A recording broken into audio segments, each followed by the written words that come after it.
Okay, YouTube, part 2. Just said the second video was coming, and I'm sorry, I didn't mean to like leave y'all hanging or anything, but I couldn't think straight since we were having a fun video time. So this is gonna be part 2 to the video that I wanted to do yesterday, and I have to give a shout out, nappymoistress. Hey, how you doing? She asked me to show my making of a hair butter / body butter. I'm going to clarify the difference between the two.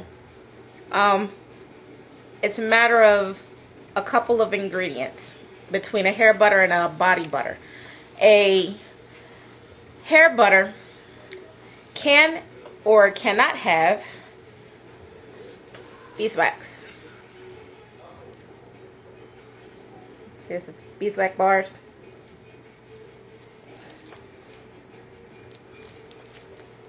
Yeah, it can or cannot have it.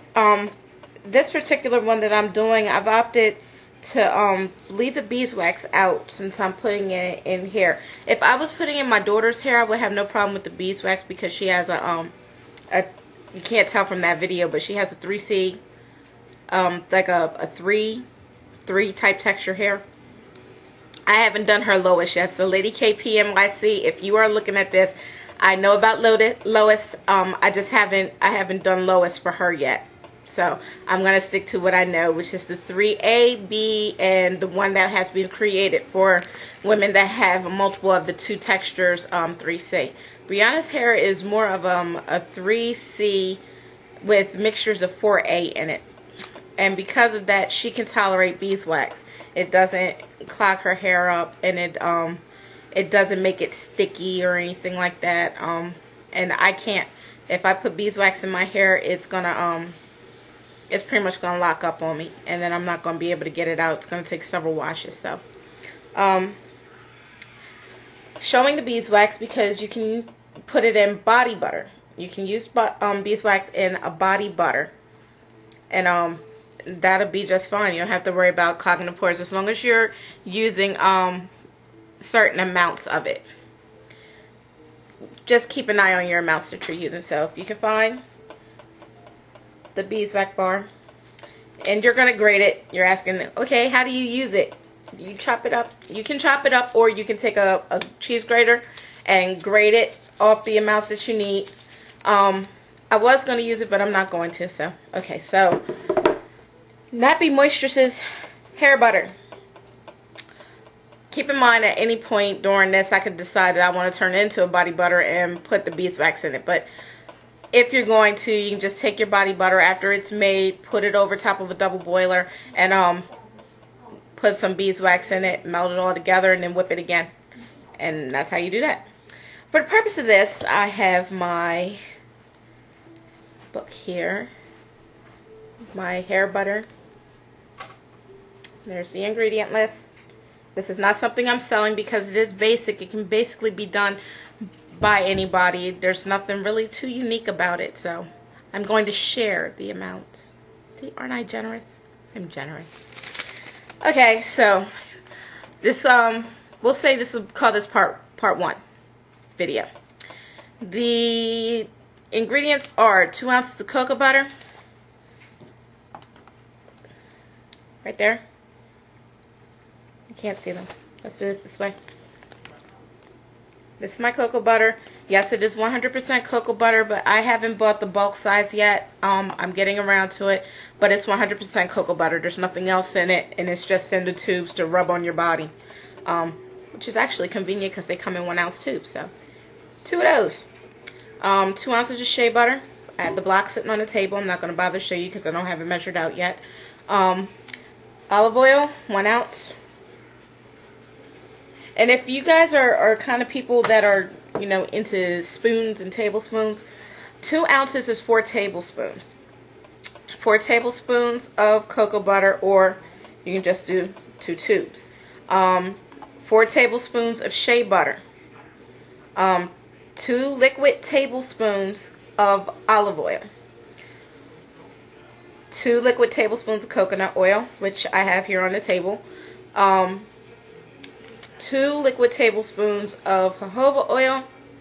And I was going to put the beeswax, but if you're going to put the beeswax and you're going to use it for a body butter, then that's 2 liquid or 2 dry tablespoons, which means if you shave off enough beeswax that you can scoop it into a tablespoon and have a nice little rounded tablespoon, that's 2 of those, because they'll melt down, and as long as when they melt you still have 2 liquid tablespoons, you're fine. Okay, so the essential oils I'm going to be using here have purpose. Lavender, not only for fragrance, but to help stimulate the scalp for aromatherapy and to help promote hair growth. I'm using sage for, control any kind of dandruff or anything that's coming. And try that way. There. Yay. Okay. And promotes hair growth as well. And it's an antiseptic, and antibacterial. And before I go any further, I'm not adding these for preservative things because it's going to be used as a hair butter. As long as I don't get my hands wet and then put it inside the butter, I should be fine. There should be no mold growing.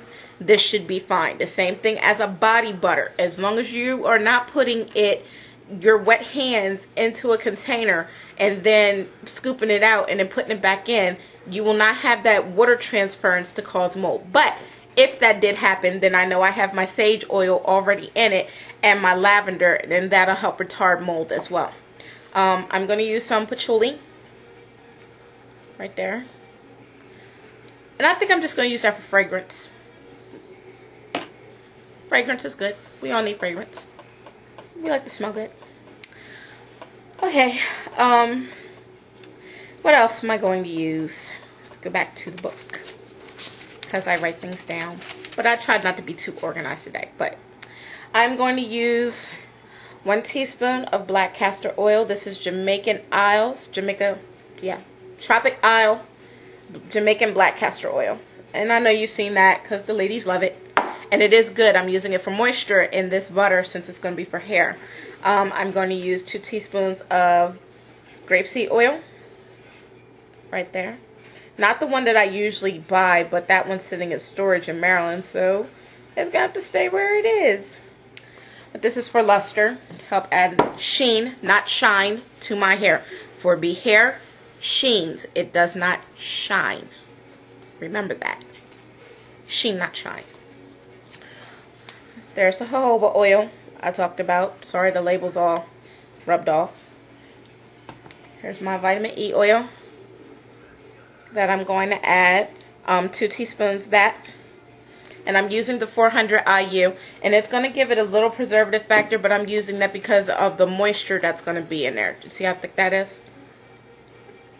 So I'm using that. No, I am not using honey. I will not be putting honey in this, although I do have a butter where I do add honey. Oh, I don't know if I showed you. If I did, oh well, you'll see it again. There's my organic olive oil by Star. Okay, so those are the ingredients. Sorry about the nose, it's itching. I was going to add some soap peptide powder, but I don't think I'm going to get too fancy. I'm going to try and keep this as simple as I can for those of you that want to try and make this at home. And if you have the ingredients, then you can go right ahead and make it and try it out on yourselves and see, what you think. Vice versa, without adding the beeswax, it can still be used as a body butter. Just, slather it on, smooth it on, and get your workout on. Yay! Okay, utensils. People, go out and buy a spatula. Okay, buy a spatula. Spatula.